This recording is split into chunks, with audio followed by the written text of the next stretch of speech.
اعوذ باللہ من الشیطان الرجیم بسم اللہ الرحمن الرحیم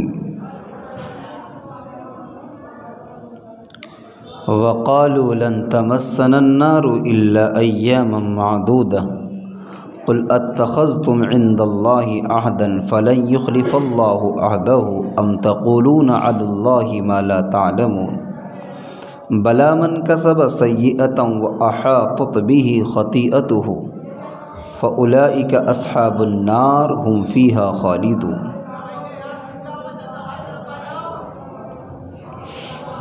ترجمہ: سورہ بقرہ پہلا پارہ 9 رکوع۔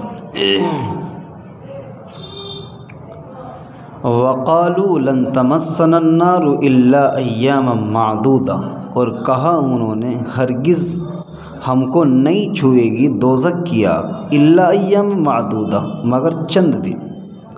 قل اتخذتم، اے نبی کریم صلی اللہ علیہ وسلم فرما دیجئے، اتخذتم عند اللہ، کہ تم نے اللہ سے کوئی عہد و پیمان لے لیا ہے؟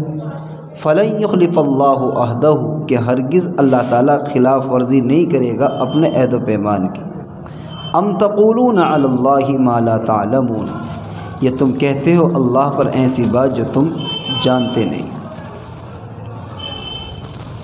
بلا من کسب سیئۃ واحاطت بہ، کیوں نہیں جس نے کمایا برائی کو، واحاطت بہ خطیئتہ، اور اس کو گھیر لیا اس کی غلطیوں نے، فاولئک اصحاب النار، یہی ہیں دوزخ والے، اس میں ہمیشہ ہمیشہ رہے۔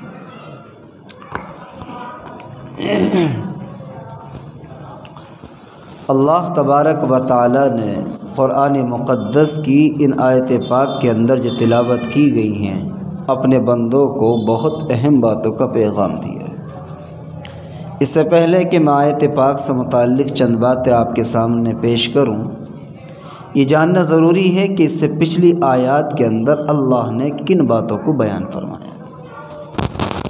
جو لوگ مسلسل درس کے اندر حاضر ہیں، یہ گزشتہ ہفتے موجود تھے، ان کے ذہنوں کے اندر بات ہوگی، بات چل رہی تھی اللہ کی کتاب کے اندر تحریف کرنے کی، مسئلوں کو بدلنے کی، اور اللہ کی کتاب کے مسائل کو، اللہ کے احکام کو بدل کر اس پر قیمت وصول کرنے کی۔ میں نے اس کے پہلے بھی آپ کے سامنے اس کی نوعیت ذکر کی تھی کہ اللہ تبارک و تعالیٰ نے جس کتاب کو ان کے درمیان اتارا تھا، یعنی تورات کو، ان کا عالم یہ تھا کہ وہ تورات کے اندر ایسی تبدیلیاں کیا کرتے تھے کہ پورے مسئلے کو بدل دیا کرتے تھے، تھوڑی سی قیمت کے بدلے میں۔ اور تھوڑی سی قیمت کا مطلب جانتے ہیں کیا ہوتا ہے؟ تھوڑی سی قیمت کا مطلب یہ نہیں ہوتا کہ کوئی بہت زیادہ قیمت دے دے تو پھر اس کو بدل دینا جائز ہو جائے گا، تھوڑی قیمت میں جائز نہیں ہے مسئلہ بدلنا، نہیں۔ مطلب اس کا یہ ہوتا ہے کہ دنیا کی ساری دولت بھی اگر اللہ کے کلام کے مقابلے میں لا کر کے رکھ دی جائے، دنیا کی ساری طاقت اور دنیا کی ساری دولت اور دنیا کے سارے خزانے بھی اگر اللہ کے کلام کے مقابلے میں اتار دیے جائیں، تو فرمائیں کہ اللہ کے کلام کے سامنے دنیا کے سارے خزانے بیکار ہیں، کیونکہ یہ قرآن کسی ایک انسان کے اوپر نہیں اترا۔ قرآن جب اپنا پیغام دیتا ہے، یا اللہ اپنی جانب سے کوئی حکم اتارتا ہے، یا رب العالمین کی جانب سے کوئی فرمان اترتا ہے، تو بادشاہ کے لیے بھی وہی پیغام ہوتا ہے، فقیر کے لیے بھی وہی پیغام ہوتا ہے، امیر کے لیے بھی وہی پیغام ہوتا ہے، غریب کے لیے بھی وہی ہوتا ہے، کوٹھی والے کے لیے بھی وہی ہوتا ہے، جھونپڑی والے کے لیے بھی وہی ہوتا ہے۔ اللہ نے قرآن میں فرمایا کہ اقیموا الصلاۃ، نماز قائم کرو، تو کوٹھی والا بھی پڑھے گا تبھی اللہ کا قریبی ہوگا، اور چھپڑ والا بھی پڑھے گا تبھی اللہ کا قریب ہوگا۔ کسی کہنے والے نے کہا ہے نا صاف لفظوں میں، ایک ہی صف میں کھڑے ہو گئے محمود و ایاز، ایک ہی صف میں کھڑے ہو گئے محمود و ایاز، نہ کوئی بندہ رہا نہ بندہ نواز۔ جب رب کے دربار میں آ گئے، جب رب کے سامنے ہاتھ باندھ لیے، اللہ تبارک و تعالیٰ کو یہ کہہ دیا کہ اللہ اکبر، اللہ سب سے بڑا ہے۔ بادشاہ ہے وہ بھی یہی کہے گا اللہ سب سے بڑا ہے۔ دولت والا ہے وہ بھی یہی کہے گا کہ یہ دولت بڑی نہیں، اللہ بڑا ہے۔ کوٹھی بنگلے والا ہے وہ بھی یہی کہے گا کہ دنیا میں میری کوٹھی اونچی تو ہو سکتی ہے، میرا بنگلہ تو بڑا اچھا شاندار ہو سکتا ہے، لیکن اللہ سے بڑھ کر یہ بھی نہیں۔ اللہ اکبر، اللہ سب سے بڑا ہے۔ قرآن کریم نے مجھے اور آپ کو ایک تعلیم دی۔ قرآن کریم بیان فرماتا ہے کہ اللہ کی کتاب کے مقابلے میں، اللہ کے پاک کلام کے مقابلے میں اگر کوئی انسان کسی چیز کو رد و بدل کرے گا تو پھر وہ اپنا انجام سن لے۔ رب العالمین نے بیان فرمایا کہ فَوَيْلٌ لَّهُم مِّمَّا كَتَبَتْ أَيْدِيهِمْ وَوَيْلٌ لَّهُم مِّمَّا يَكْسِبُونَ، ہلاکت ہو ان لوگوں کے لیے جن ہاتھوں سے وہ رد و بدل کیا کرتے تھے، وَوَيْلٌ لَّهُم مِّمَّا يَكْسِبُونَ، اور ایسی کمائی پر ہلاکت ہو جو اللہ کے کلام کو بدل کر کے کھائی جائے۔ اللہ کے کلام کو بدلنے کی بہت کوششیں کی گئی، تورات کو بدلا ان لوگوں نے، اللہ نے اپنے پاک کلام قرآن مقدس کے اندر ان کی باتوں کو اتار دیا، اور جب اللہ نے اپنی پاک کتاب قرآن مقدس کو نازل کیا تو کہا اِنَّا نَحْنُ نَزَّلْنَا الذِّكْرَ وَإِنَّا لَهُ لَحَافِظُونَ، کہ ہم نے ہی اس قرآن کو نازل کیا ہے اور ہم ہی اس کی حفاظت کرنے والے۔ کوئی بدل نہیں سکتا اس کو، قرآن نہیں بدل سکتا، قرآن کا ایک جملہ نہیں بدل سکتا، ایک حرف نہیں بدل سکتا، اس لیے کہ اللہ نے حفاظت کی ذمہ داری لی ہے۔ جس کو کہنے والے نے کہا ہے نا، ہے قول محمد قول خدا فرمان نہ بدلا جائے گا، ہے قول محمد قول خدا فرمان نہ بدلا جائے گا، بدلے گا زمانہ لاکھ مگر قرآن نہ بدلا جائے گا۔ اللہ کی کتاب کو بدل نہیں سکتا۔ جو میرے رب نے فرما دیا، جو میرے رب نے حکم دے دیا، جو میرے رب نے قرآن اتار دیا، وہ اپنی جگہ پر ایسے ہی ہے۔ لوگ بدلنے والے بدل گئے، سوچیں بدل گئیں، نظریے بدل گئے، لیکن قرآن اپنی جگہ پر برقرار ہے۔ محمد الرسول اللہ صلی اللہ علیہ وسلم کے جلیل القدر صحابی حضرت عمر فاروق رضی اللہ عنہ، مسئلہ کیا تھا؟ سوچ کچھ اور لے کر کے آئے تھے۔ کسی نے اطلاع دی تھی کہ بہن بہنوئی ایمان لے آئے، سوچ یہ لے کر کے آئے تھے کہ ان کی ہمت کیسے ہوئی کہ محمد صلی اللہ علیہ وسلم پر ایمان لے کر کے آئے۔ بہن کو مارا، بہنوئی کو مارا، اور خوب مارا، اتنا مارا کہ لہو لہان کر دیا، لیکن قرآن کو بدل نہ سکے، اللہ نے ان کو ہی بدل دیا ہے۔ ایسی دولت سے نوازا، ایسی دولت سے نوازا کہ میرے آقا علیہ السلام نے فرمایا اگر میرے بعد کوئی نبی ہوتا تو وہ حضرت عمر رضی اللہ عنہ۔ صحابہ اکرام کی ہم نے زندگی کو پڑھا نہیں ہے۔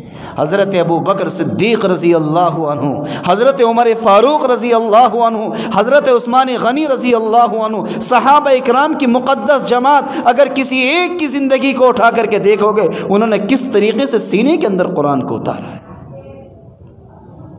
کس طریقے سے سینے کے اندر قرآن کو اتارا۔ یاد رکھیے گا اللہ تبارک و تعالی نے اپنے پاک کلام کے اندر قرآن مقدس کے اندر خود یہ بیان فرمایا ہے۔ کیا بیان فرمایا؟ وَوَيْلٌ لَّهُم مِّمَّا يَكْسِبُونَ، ہلاکت ہو ان کے لیے جو وہ کماتے ہیں۔ اور آگے کیا فرمایا؟ ان کا حال کیا تھا؟ جب خدا کسی سے دین لیتا ہے نا تو عقل بھی چھین لیتا ہے۔ جب خدا کسی سے دین لیتا ہے تو عقل بھی چھین لیتا ہے۔ صحیح غلط کی تمیز نہیں ہوتی، اچھے برے کی تمیز نہیں ہوتی۔ غلط بھی کرتا تو یہ سمجھتا کہ میں صحیح ہوں تم سب غلط ہو، ایسا کیسے ہو سکتا؟ اور جب ایمان کی دولت دیتا ہے نا تو میرے اور آپ کے پیارے حبیب آقا نامدار تاجدار مدینہ حبیب کبریا حضرت محمد الرسول اللہ صلی اللہ علیہ وسلم نے کیا بیان فرمایا؟ اتقوا فراست المؤمن فإنه ينظر من نور اللہ۔ دیکھو مومن کی بینائی سے بچو، مومن کی بصیرت سے بچو، مومن کی بصارت سے بچو، اس لیے کہ وہ اللہ کے نور سے دیکھتا ہے۔ جب اللہ ایمان دیتا ہے، جب اللہ ایمان کی دولت دیتا ہے، ایمان کی نشانی دیتا ہے، ایمان کی روشنی دیتا ہے، ایمان کی لذت اور چاشنی دیتا ہے، تو پھر اس کا دل اتنا منور ہوتا ہے، اتنا منور ہوتا ہے کہ دل اندر سے خود ہی ان تمام چیزوں کو چھوڑ دیتا ہے جس میں اس کا رب ناراض ہوتا ہے، قدرتی طور پر نفرت کرنا شروع کر دیتا ہے۔ جوانی تو سب پہ آتی ہے، دولت کی چاہت تو سب کو ہوتی ہے، مجھے نہیں ہے، آپ کو نہیں ہے، سب کو ہوتی ہے، لیکن حرام کمانے سے، حرام کھانے سے انسان ایسی نفرت کرتا ہے کہ بہت قریبی، بڑا قریبی آدمی، گھر جیسے ٹرمز، بالکل گھر جیسے معاملات ہیں، تعلقات بڑے گہرے ہیں، لیکن دعوت آ گئی وہاں سے، بہت شاندار کھانا، یہ بھی پتہ ہے کہ کئی کوالٹیوں کا کھانا، بہت شاندار کھانا، لیکن دل یہ کہہ رہا کہ بھئی کمائی اچھی نہیں ہے، میں جاؤں گا نہیں، جاؤں گا لیکن کھاؤں گا نہیں۔ کس نے منع کر دی؟ اس کو تو انوائٹ کیا تھا، دعوت کی تھی، بلایا تھا اس کو، تو اس نے کہا تھا کہ تمہیں آنا ضرور ہے، آئے گو نہیں تو اچھا نہیں ہوگا۔ تعلقات بھی نبھانے ہیں، جانا بھی ہے، لیکن دل گواہی نہیں دے رہا کہ اس کے ہاں کھانا بھی ہے۔ اس کو کہتے ہیں کہ جب ایمان چمکتا ہے، ایمان سے دل منور ہوتا ہے، ایمان کی لذت ملتی ہے، ایمان کی روشنی ملتی ہے، ایمان کی چاشنی ملتی ہے، تو دنیا کی ساری چمک دمک اور دنیا کی ساری لذتیں ایک طرف ہوتی ہیں اور اللہ کی محبت ایک طرف ہوتی ہے کہ اگر حرام لقمہ کھاؤں گا میرا اللہ مجھ سے ناراض ہو جائے گا۔ قرآن اس لیے آیا ہے، ہم نے قرآن کو کہاں سمجھا ہے؟ قرآن یہی تو کہتا ہے کہ وَوَيْلٌ لَّهُم مِّمَّا يَكْسِبُونَ، ہلاکت ہو ایسی کمائی کے لیے جو حرام طریقے پر کمائی جائے، حرام طریقے پر کھائی جائے۔ اس کو بیان کرنے کے بعد قرآن کریم کیا بیان فرماتا ہے؟ وَقَالُوا لَن تَمَسَّنَا النَّارُ إِلَّا أَيَّامًا مَّعْدُودَةً، اور وہ یہ کہا کرتے تھے کہ ہرگز ہرگز ہم کو دوزخ کی آگ نہیں چھوئے گی، إِلَّا أَيَّامًا مَّعْدُودَةً، مگر تھوڑی سی مدت کے لیے۔ جب ان سے لوگ کہا کرتے تھے اللہ کے بندو کچھ ہوش کے قدم لو، کیا زندگی گزار رہے ہو، دن بدن حرام کما رہے ہو، اللہ جب دوسروں کو حلال دے رہا تمہیں بھی حلال دے گا، کوئی ہلا اچھا جوڑ لو، کتنی بری بات ہے، اس حرام کام کو چھوڑ دو، حرام کمانا، حرام کھانا، دیگر چیزیں زندگی کے اندر کیا کرو گے، تمہیں قبر میں نہیں جانا، اللہ کو منہ نہیں دکھانا۔ تو وہی کہتے تھے کہ کوئی بات نہیں ہے، ہمارا معاملہ تم ہمارے اوپر چھوڑ دو، ہمارا معاملہ اللہ جانے۔ وہ یہ کہا کرتے تھے کہ ہم تو اللہ تبارک و تعالیٰ کی طرف سے بخشا ہیں۔ کہا کہ وہ کیا دلیل ہے تمہارے پاس؟ قرآن کریم نے بیان فرمایا، میں نہیں کہتا، جب وہ یہ کہتے کہا جاتا تھا ان کو سمجھایا جاتا تھا کہ غلط باتوں سے باز آ جاؤ، اللہ کی کتاب کو بدلنے سے باز آ جاؤ، اللہ کی کتاب کو بدلنے کی کوشش نہ کرو، تو وہ یہ کہتے تھے کہ کیوں؟ کہا کہ دوزخ میں جلنا پڑے گا۔ کہا کہ نہ، دوزخ میں ہم نہیں جائیں گے، ہم نہیں جائیں گے۔ کہا کہ کیوں نہیں جاؤ گے؟ کوئی عہد و پیمان لے لیا ہے، کوئی سند مل گئی ہے، کوئی سرٹیفکیٹ مل گیا اللہ کی طرف سے تمہیں جنت کے، تمہیں جنت ہی جانا ہے؟ جنت کا سرٹیفکیٹ تو کسی کو بھی نہیں دیا گیا، امام الانبیاء سرور کائنات محمد الرسول اللہ صلی اللہ علیہ وسلم کو ملا ہے۔ کس کو ملا ہے؟ عورتوں میں کس کو ملا؟ فاطمۃ الزہرا رضی اللہ عنہ کو ملا۔ کس کو ملا؟ حضرت امام حسن حسین کو ملا ہے۔ کس کو ملا ہے؟ صحابہ اکرام کو ملا ہے۔ میرے آقا علیہ الصلاۃ والسلام کے لیے فرمایا کہ پیارے حبیب آپ جنت کے مردوں کے سردار ہیں۔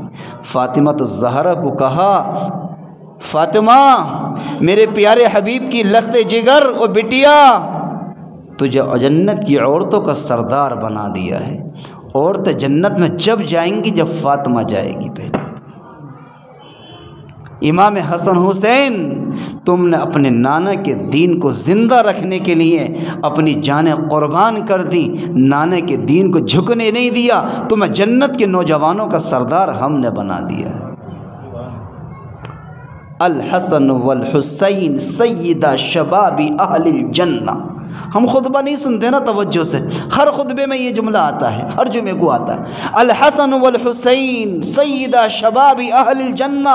کیا ترجمہ ہے اس کا؟ کہ حسن حسین جنت کے نوجوانوں کے سردار ہوں گے۔ تو یہود سے کہا جا رہا ہے، یہودی یہ کہتے تھے کہ ہمیں اللہ جہنم میں نہیں بھیجے گا۔ کہا کہ کہاں بھیجے گا؟ کہ جنت میں۔ کہا کہ کیوں؟ کوئی سرٹیفکیٹ، کوئی سند، کوئی پرچہ، کوئی عہد و پیمان، کوئی گارنٹر، کوئی چیز لے رکھی ہے اللہ سے کہ اس کو وہ دکھا دو گے فرشتوں کو اور تمہیں فوراً جنت بھیج دے گا؟ کوئی ہے معاملہ؟ کہا کہ نہیں۔ تو وہ یہ کہا کرتے تھے کہ موسیٰ علیہ السلام اور عیسیٰ علیہ السلام اللہ کے بہت قریبی ہیں۔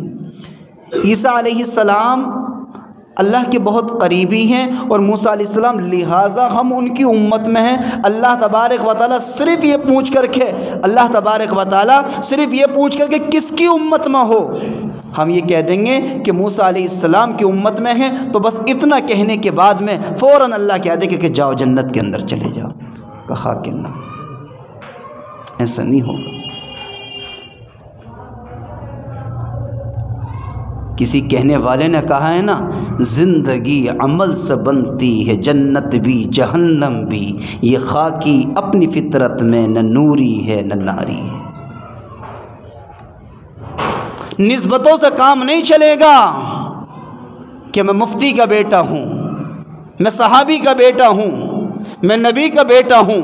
اگر نسبتوں سے کام چلتا تو نوح علیہ السلام کے بیٹے کو پانی میں ڈوبنا نہ پڑتا۔ اگر نسبتوں سے کام چلتا تو لوط علیہ السلام کی بیوی کو عذاب الہی نہ گھیرتا۔ اگر نسبت سے کام چلتا تو ابراہیم علیہ السلام کے باپ آزر کو اللہ کی پکڑ نہ گھیرتی۔ ادھر باپ ہیں، بیٹا نبی ہے۔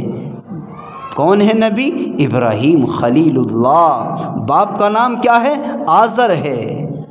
اگر خالی نسبتوں سے کام چلتا تو میرے اور آپ کے پیارے حبیب، آقا نامدار، تاجدار مدینہ، حبیب کبریا، امام الانبیاء، سرور کائنات محمد الرسول اللہ صلی اللہ علیہ وسلم کے چچا ابو طالب کو جہنم کے اندر نہ ڈالا جاتا۔ نسبتوں سے نہیں، زندگی عمل سے بنتی ہے، جنت بھی جہنم بھی، یہ خاکی اپنی فطرت میں نہ نوری ہے نہ ناری ہے۔ قرآن اس کو بیان فرماتا ہے کہ وَقَالُوا لَن تَمَسَّنَا النَّارُ إِلَّا أَيَّامًا مَّعْدُودًا، وہ یہ کہتے ہیں کہ ہرگز آگ نہ چھوئے گی ہمیں مگر چند دنوں کے لیے، چند دنوں کے لیے آگ میں جائیں گے ہم۔ کہا کہ کسی کو معلوم ہے جہنم میں کتنا جلنا پڑے گا؟ کسی کو معلوم نہیں۔ میرا رب چاہے تو بغیر حساب و کتاب کے جنت میں داخل کر دے، میرا رب چاہے تو پکڑ کر لے، میرا رب چاہے تو جتنی چاہے اتنی سزا دے دے۔ ہم نہ تو جنت میں اپنے عمل کی بنیاد پر جا سکتے ہیں، ہم تو اللہ کی رحمت کی بنیاد پر جائیں گے۔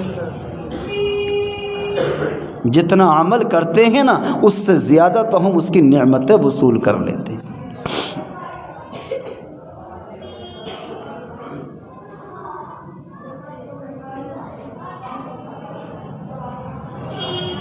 تو دنیا کا بھی اصول ہے، حالات یہی ہے کہ جس انسان کو تنخواہ ملتی ہو اس کے مالک کی طرف سے، جس کی انسان کو جو طے شدہ چیزیں وہ ملتی ہوں، اور پھر اس کے بعد میں ایک انعام رکھا جائے تو پھر وہ کسی کی جاگیر نہیں ہوتی، وہ بادشاہ کے مالک کے دل کے اوپر اختیار ہوتا، جس کو چاہے وہ انعام سے نواز دے۔ اگر اللہ نے ہم کو کچھ ذمہ داریاں دی ہیں، اس سے زیادہ انعامات سے نوازا ہے۔ قرآن کریم بیان فرماتا ہے وَقَالُوا لَن تَمَسَّنَا النَّارُ إِلَّا أَيَّامًا مَّعْدُودًا، وہ یہ کہتے ہیں کہ ہرگز ہم کو آگ نہیں چھوئے گی مگر تھوڑے دنوں کے لیے۔ قُلْ أَتَّخَذْتُمْ عِندَ اللَّهِ، اے میرے پیارے حبیب صلی اللہ علیہ وسلم، آپ ان سے معلوم تو کرو کہ اللہ سے آپ نے کوئی عہد لے رکھا ہے؟ فَلَن يُخْلِفَ اللَّهُ عَهْدَهُ، کہ اللہ تبارک و تعالیٰ اپنے عہد کی خلاف ورزی نہیں کرے گا۔ ام تقولون علی اللہ ما لا تعلمون، ایسی کچی بات، ایسی کجروی کی بات، ایسی ٹیڑھی بات کیوں کہتے ہو اللہ کے لیے جس چیز کو تم جانتے نہیں، اگلے انجام سے واقف ہی نہیں ہو؟ ایک تو غلطی ہوئی ہے، گناہ ہوا ہے، معافی مانگو، توبہ کرو، احساس کرو غلطی ہو گئی۔ غلطی اور ڈھٹائی، غلطی اور سینہ زوری اللہ کو بہت ناپسند ہے۔ یہ تو دنیا کا بھی اصول ہے، یہ تو دنیا کا بھی اصول ہے۔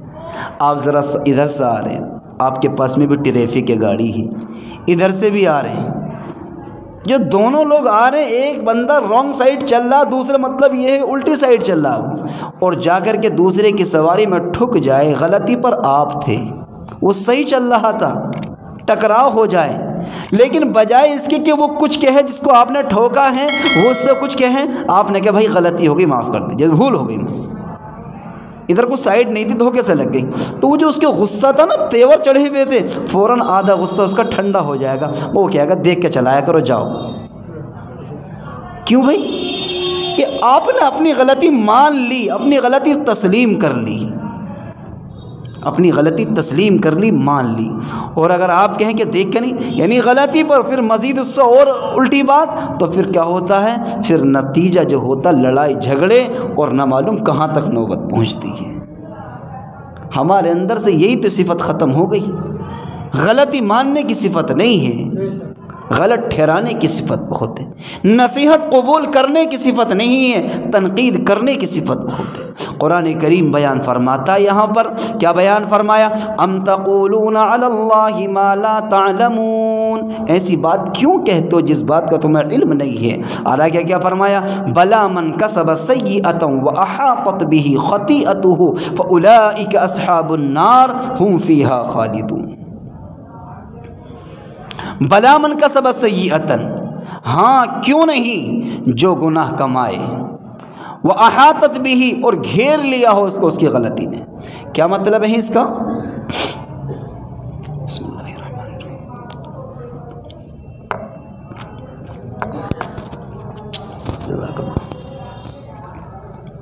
قرآن کریم بیان فرماتے کہ ایک آدمی ایک غلطی کرے، ایک آدمی مسلسل غلطی کرے، دونوں میں فرق ہے، دونوں میں فرق ہے۔ غلطی ہو گئی یہ بھول کی وجہ سے ہوتی ہے، غلطی ہو گئی، بھول ہو گئی، یاد نہیں رہا۔ اللہ تبارک و تعالیٰ نے اپنے پاک کلام میں کیا کہا؟ ربنا لا تؤاخذنا ان نسینا او اخطأنا، اے اللہ جو ہم سے بھول ہو جائے، اے اللہ جو ہم سے غلطی ہو جائے، لا تؤاخذنا، اس پر ہماری پکڑ نہ کرنا، ہم انسان ہیں، ہم کمزور ہیں، ہمارا دل کمزور، ہماری نگاہ کمزور، ہماری عقل کمزور، ہماری ساری چیزیں کمزور ہیں، اللہ تو ہر چیز میں طاقتور ہے۔ ہم جب سوتے ہیں نا تو ہمارا دل، دماغ، آنکھیں سب سوتی ہیں ساتھ میں، ہمیں ہوش نہیں رہتا، ہمارا دل صحیح فیصلے نہیں کر سکتا سوتے ہوئے، ہمارا دماغ سوتے ہوئے صحیح فیصلے نہیں دے سکتا، لیکن اللہ تیری شان تو بڑی عالی ہے، تو بڑی بلندی مرتبے والا ہے، تیری شان تو قرآن بیان فرماتا ہے، اللہ لا الہ الا هو الحی القیوم لا تأخذہ سنۃ ولا نوم، اللہ وہ جو بالکل زندہ ہے اور وہ ہمیشہ ہمیشہ رہے گا، لا تأخذہ سنۃ ولا نوم، اس کو نہ کبھی نیند آتی ہے نہ کبھی اونگ آتی ہے، ذرا اس کو نیند اونگ نہیں آتی ہے۔ قرآن نے اس کو بیان فرمایا ہے کہ بلا من کسب سیئۃ، کیوں نہیں جس نے غلطی کی، اور غلطی بھی کیسے؟ وَأَحَاطَتْ بِهِ خَطِيئَتُهُ، اس کو اس کی غلطیوں نے چاروں طرف سے گھیر لیا ہے۔ کفر مراد ہے یہاں پر خاص طور سے، یعنی انسان نے کفر کیا، اور کفر میں اتنا بڑا کہ اس نے اللہ کی ذات سے ایمان ہٹا لیا، اللہ کے پیغمبر سے ایمان ہٹا لیا، ساری چیزوں سے اپنے ایمان کو توڑ لیا۔ قرآن بیان فرماتا ہے یہاں پر، کیا بیان فرمایا؟ کہ جس نے غلطی کی اور اس کی غلطیوں اس کو چاروں طرف سے گھیر لیا ہے، اس کی نجات یہ تو بڑے خوش نصیب بندے کو یہ چیزیں ملا کرتی ہیں، ہر ایک کو تو ملتی بھی نہیں۔ جس کو زندگی کے اندر جس کی موت ایمان پر آ جائے بڑا خوش نصیب ہے، اس سے بڑا خوش نصیب وہ ہے کہ ایمان کے ساتھ مرنے سے پہلے اسے توبہ کی توفیق ہو جائے، اس سے بڑا خوش نصیب ہے۔ کبھی کبھی ایمان پر موت تو آتی ہے لیکن گناہوں سے توبہ کرنے کا موقع نہیں ملتا ہے۔ اس وجہ سے میرے آقا علیہ الصلاۃ والسلام نے کیا دعا مانگی تھی؟ یہ کہا تھا کہ اللہ مجھے اچانک کی موت سے بچا لے، اللہ مجھے حادثات کی موت سے بچا لے، کہیں ایسا نہ ہو میں سفر کر رہا ہوں اور اچانک میری موت آ جائے، نہ مجھے کلمہ پڑھنے کا موقع مل سکے اور نہ مجھے اللہ تیرے سامنے رونے گڑ گڑانے کا موقع مل سکے۔ اے اللہ موت بھی دینا تو سلامتی کے ساتھ دینا، موت بھی دینا تو عزت کی موت دینا، موت بھی دینا تو شہادت کی موت دینا۔ اے اللہ تیرے دین کے راستے کے لیے نکلا ہوں، موت آئے کہ تیری سامنے میری پیشانی رکھی ہو، سجدے کی حالت میں ہوں اور میرا دم نکل جائے، مجھ سے بڑا خوش نصیب نہیں ہوگا۔ ایسی موت مانگا کرو۔ اللہ سے موت کی اگر تمنا کرنی ہے تو شہادت کی موت مانگو، اللہ سے اچھی موت مانگا کرو، سلامتی کی موت مانگا کرو۔ اللہ یہ کہہ رہا ہے یہاں پر کہ بلا من کسب سیئۃ واحاطت به خطیئته فاولئک اصحاب النار، یہی ہیں دوزخ والے، ہم فیہا خالدون، اور اس میں ہمیشہ ہمیش رہیں گے۔ یعنی یاد رکھیے گا اللہ کے یہاں حسب و نسب نہیں چلا کرتا ہے، اللہ کے یہاں کوئی تعلق نہیں چلا کرتا ہے، وہاں تو اعمال کا سکہ چلتا ہے۔ میں نے گزشتہ ہفتے بھی یہ حدیث پاک سنائی تھی، اس حدیث کو سنا کر کے بات مکمل کر رہا ہوں۔ اللہ کے پاک پیغمبر محمد الرسول اللہ صلی اللہ علیہ وسلم نے ارشاد فرمایا، ان اللہ لا ينظر الى صورکم والى اجسامکم ولکن ينظر الى قلوبکم واعمالکم۔ اللہ تبارک و تعالی نہ تمہاری صورتوں کو دیکھتا ہے نہ تمہارے جسموں کو دیکھتا ہے، ولکن ينظر الى قلوبکم واعمالکم، اللہ تو تمہارے دلوں کو دیکھتا، تمہارے کیا ہے اعمال کو دیکھتا ہے۔ محنت جسم پر تو ہو رہی ہے، جس بہن کو دیکھو، جس خاتون کو دیکھو، اس طرح کا میک اپ کہ بس مت پوچھئے گا علامان والحفیظ، ایک رقم کا بڑا حصہ میک اپ پہ خرچ ہو رہا ہے۔ ایک شادی میں چلی جائیں، جس بعض عورتوں کا تو مزاج یہ ہوگا کہ نہیں یہ کپڑا پہن لیا اب دوسری لوگ عورتیں کیا کہیں گے مجھے کہ پچھلی شادی میں بھی یہی پہنا تھا، اگلی میں بھی پہنے، میں نہیں جاؤں گا، مجھے دوسرا چاہیے مجھے۔ اب پھپھو کے ہاں تو یہ پہن لیا تھا، نام عائشہ رکھا ہے، نام خدیجہ رکھا ہے، تو پھر فاطمہ والا کردار بھی اپناؤ۔ میرے محمد الرسول اللہ صلی اللہ علیہ وسلم کی لخت جگر فاطمہ الزہرا کے جسم کے اوپر جو کپڑے تھے اس کے اندر 70 پیمد لگے ہوا کرتے تھے۔ کیا خوشیاں ان کی زندگی میں نہیں آئیں؟ کیا رشتہ داریاں ان کی نہیں تھیں؟ کہ وہ شادیوں میں نہیں جایا کرتی تھیں؟ لیکن تم نے نام فاطمہ تو رکھا لیکن فاطمہ کے کردار کو گندا کر دیا۔ نام خدیجہ تو رکھا، نام عائشہ تو رکھا، نام حفصہ تو رکھا، نام بہت سارے صحابیات کے نام پر رکھ لیے۔ کاش کہ تم نے صحابہ اکرام کی، صحابیات کی زندگی کو پڑھا ہوتا اور اس کردار کو اور اس زندگی کو اپنی زندگی میں اتار لیتی تو کل قیامت کا دن ہوتا، میدان محشر لگا ہوتا، فاطمہ الزہرا تمہیں اپنے سینے سے لگا لیتی، آہ میری بہن تو نے میرے کردار کو زندہ رکھا، آج تو میرے سینے کے قریب آ جا۔ ان اللہ لا ينظر الى صورکم، اللہ تعالیٰ تمہاری صورتوں کو دیکھ کے فیصلہ نہیں کرے گا، تمہارے جسم کے کپڑوں کو دیکھ کے رب فیصلہ نہیں کرے گا کہ کتنے شاندار کپڑے پہن کے زندگی گزاری ہے، کتنا میک اپ کر کے تم نے شادی میں شرکت کی تھی۔ ارے اس چہرے کو اگر خوبصورت بنانا ہے تو اللہ کے سامنے رو، اللہ کے سامنے گڑ گڑاؤ، ورنہ تو یہ قبر میں جائیں گی بہت میک اپ کرنے والی، بہت اچھے کپڑے پہننے والی، وہ ایک ایک جوڑی کپڑوں میں مہینہ بھر کاٹنے والی، سب کو اسی مٹی میں جانا ہے اور کپڑے کسی کے سب کے یہی رکھے رہ جائیں گے، وہی ایک کفن ملے گا۔ امیر کو بھی وہی ملتا ہے، غریب کو بھی وہی ملتا ہے، جوڑے پہننے والی کو بھی وہی ملتا ہے، پیمد لگانے والی کو بھی وہی ملتا ہے۔ کبھی اپنی آخرت کی فکر کیا کرو۔ اگلا فرمایا کہ وَإِلَىٰ أَجْسَامِكُمْ، اپنے جسموں کو۔ میں نوجوان دوستو آپ سے کہہ رہا ہوں، آج فکر ہے میرے ساتھیوں کو، میرے نوجوان ساتھی کو فکر ہے، بس کسی بھی صورت سے ذرا ہائٹ اچھی ہو جائے، پرسنالٹی اچھی ہو جائے، میری باڈی بن جائے، ذرا سینہ باہر نکل آئے، اور جب چلتے ہیں نا تو جوتے پٹ کھا کر کے راستوں میں لگتا نہیں کہ انسان چل رہے ہیں، جانوروں کی چال چلتے ہیں۔ اتنا شور شرابہ، پیروں کی کھٹکھٹاہٹ، آوازوں کی کھٹکھٹاہٹ، 8 نوجوان لڑکے، 10 نوجوان لڑکے گلیوں میں ایسے ٹٹے لگاتے ہیں کہ لوگ جھانکنے پر مجبور ہوتے ہیں، پتہ نہیں کیا تماشا بن گیا، باہر جھانک کر دیکھو، جھانک کر دیکھتے تو نوجوان ساتھی ہوتے ہیں۔ اللہ فرماتے یہ اکڑ تمہاری ہمیشہ نہیں رہے گی، ہمیشہ نہیں رہے گی۔ لا تمشی فی الارض مرحا انک لن تخرق الارض ولن تبلغ الجبال طولا۔ قرآن بیان فرماتا لا تمشی فی الارض مرحا، اس زمین پر اکڑ کے نہ چلنا، اللہ کو اکڑ پسند نہیں ہے۔ تمہاری کیا اکڑ ہوگی؟ فرعون کی اکڑ نہ رہی، نمرود کی نہ رہی، شداد کی نہ رہی۔ شداد نے جنت بنوائی، اللہ نے اس کو بھی نہ چھوڑا۔ شداد نے اپنے کیا ہے، اپنے اللہ کے مقابلے میں ایسی جنت بنوائی کہ خود دیکھ نہ سکا۔ تمہاری کیا مجال ہے؟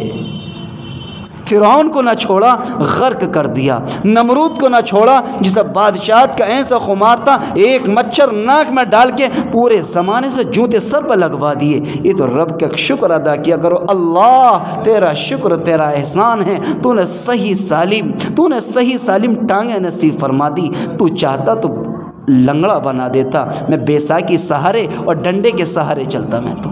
یہ تو تیرا کرم۔ لا تمشی فی الارض مرحا، زمین پر کبھی اکڑ کے نہ چلا کرو۔ ہمیشہ یاد رکھو تم چلتے ہو تمہارا رب تمہیں دیکھتا ہے، تم کھاتے ہو تمہارا رب تمہیں دیکھتا ہے۔ جب شادی کے دسترخوان پر ٹیبل پر بیٹھ کر کئی قسم کا کھانا تمہاری پلیٹ میں اتر چکا ہو اور تم کھانا پھینک کر کے آتے ہو، اس وقت بھی تمہارا رب دیکھتا ہے کہ تم میری نعمتوں کی کتنی ناقدری کر کر کے آ رہے ہو۔ وہ رب تھیلی میں کھلانے پر بھی قادر ہے۔ آج تمہیں ٹیبل پہ بٹھا کر کے کئی قسم کا کھانا کھلا رہا ہے، وہ رب اس پہ بھی قادر ہے کہ 2 وقت کا بھوکا رکھ کر تیسرے وقت میں بہت تھوڑا سا کھانا تھیلی میں کھلانے پر بھی قادر ہے۔ کتنی مخلوق ہیں، شکر کا مادہ پیدا کرو، زندگی میں تبدیلی لاؤ، رب کے قریب ہو، آخرت کے قریب ہو۔ یاد رکھو اگر آخرت بنے گی تو انشاءاللہ یہ دنیا بھی بنے گی، آخرت بھی بنے گی۔ تمہاری آخری حدیث پاک سنا رہا تھا کہ ان اللہ لا ينظر الى صورکم والى اجسامکم، اللہ نہ تمہاری صورتوں کو دیکھتا ہے ماؤ بہنوں بھائیوں، نہ تمہارے جسموں کو دیکھتا ہے، ولکن ينظر الى قلوبکم واعمالکم، اللہ تو تمہارے دلوں کو دیکھتا ہے اور تمہارے اعمال کو دیکھتا ہے۔ زندگی عمل سے بنتی ہے، جنت بھی جہنم بھی، یہ خاکی اپنی فطرت میں نہ نوری ہے نہ ناری ہے۔ اللہ تعالیٰ مجھے اور آپ کو عمل کی توفیق نصیب فرمائے۔ کوئی بات معلوم کرنی ہو، سوال ہو تو کر سکتے ہیں۔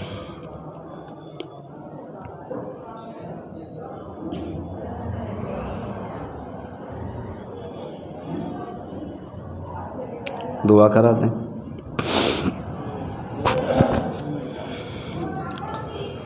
اللهم صل على محمد وعلى آل محمد كما صليت على إبراهيم وعلى آل إبراهيم إنك حميد مجيد اللهم بارك على محمد وعلى آل محمد كما باركت على إبراهيم وعلى آل إبراهيم إنك حميد مجيد ربنا ظلمنا أنفسنا وإن لم تغفر لنا وترحمنا لنكونن من الخاسرين اللهم إنا نسألك العفو والعافية والمعافاة في الدين والدنيا والآخرة اللهم احفظنا من شر الشياطين اللهم احفظنا من شر الحاسدين اللهم احفظنا من كل بلاء الدنيا وعذاب الآخرة اللهم احفظنا من فتنة النساء اللهم احفظنا من فتنة النساء اللهم احفظنا من فتنة النساء اللهم احفظنا من فتنة الدجال اللهم احفظنا من فتنة الدجال۔ اے اللہ تیرا شکر احسان تو نے اپنے پاک کلام کی نسبت پر جمع فرمایا۔ اے اللہ تیرا شکر احسان تو نہ کچھ دیر کہنے سننے کا موقع نصیب فرمایا۔ اے اللہ جو کہا سنا گیا اس پر عمل کی توفیق نصیب فرما۔ اے اللہ کہنے میں، سننے میں، سمجھنے میں، سمجھانے میں، جانے انجانے سے کوئی غلطی ہوئی اللہ سب کو اپنے فضل و کرم سے معاف فرما۔ اے اللہ ہمارے کہنے سننے کو بے حد قبول فرما، یہاں پر جمع ہونے کو قبول فرما۔ اے اللہ زندگی کے اندر عمل کرنے کی توفیق نصیب فرما، اعمال کے ساتھ اخلاص کی بھی توفیق نصیب فرما۔ اے اللہ جو لوگ جس لائن سے بھی پریشان حال ہے سب کی پریشانی کو دور فرما، جو بے روزگار حلال روزی نصیب فرما، حرام لقمے سے ہم سب کی حفاظت فرما، لقمہ حرام سے ہم سب کی حفاظت فرما۔ جن لوگوں نے دعاؤں کے لیے کہا ہے مولا کریم ہر ایک کی دل کی نیک اور جائز تمناؤں کو پورا فرما۔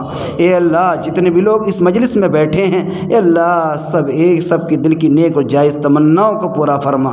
پس پردہ جو مائیں بہنیں اللہ ان کے آنے جانے کو بے حد قبول فرما، ہر ایک کو اجر عظیم نصیب فرما یا الہ العالمین۔ اے اللہ جس ماں اور بہن کے اندر جو بھی نیک اور جائز تمنا ہو، اے اللہ ہر ایک کے دل کی نیک اور جائز تمناؤں کو پورا فرما۔ اے اللہ ہم میں سے جو بھی مقروض ہیں، اللہ قرضے کی ادائیگی کے امن و امان کے ساتھ، عافیت کے ساتھ ادائیگی کی شکل اور صورت پیدا فرما، اپنے خزانے غیب سے اس کو ادائیگی کی شکل پیدا فرما یا الہ العالمین۔ اے اللہ جو بیمار ہیں سب کو شفا جسمانی و روحانی نصیب فرما، سب کو شفا کلی نصیب فرما مولا کریم۔ اے اللہ جتنے بھی مسلمان بھائی مرد عورتیں اس دنیا سے جا چکے ہیں، سب کی قبروں کو نور سے منور فرما، سب کی مغفرت کے فیصلے فرما، سب کا جنت الفردوس میں داخلہ نصیب فرما۔ اے اللہ جب تک زندہ رکھ اپنے پیارے حبیب حضرت محمد الرسول اللہ صلی اللہ علیہ وسلم کے طریقے پر زندہ رکھ، جب خاتمہ ہو ایمان کے پر خاتمہ نصیب فرما، موت کا وقت کلمہ شہادت نصیب فرما، شہادت کی موت نصیب فرما، اچانک کی موت سے حفاظت فرما، حادثات کی موت سے حفاظت فرما۔ اے اللہ اچانک کی موت سے حفاظت فرما، حادثات کی موت سے حفاظت فرما، ایمان پر خاتمہ نصیب فرما، ایمان پر خاتمہ نصیب فرما۔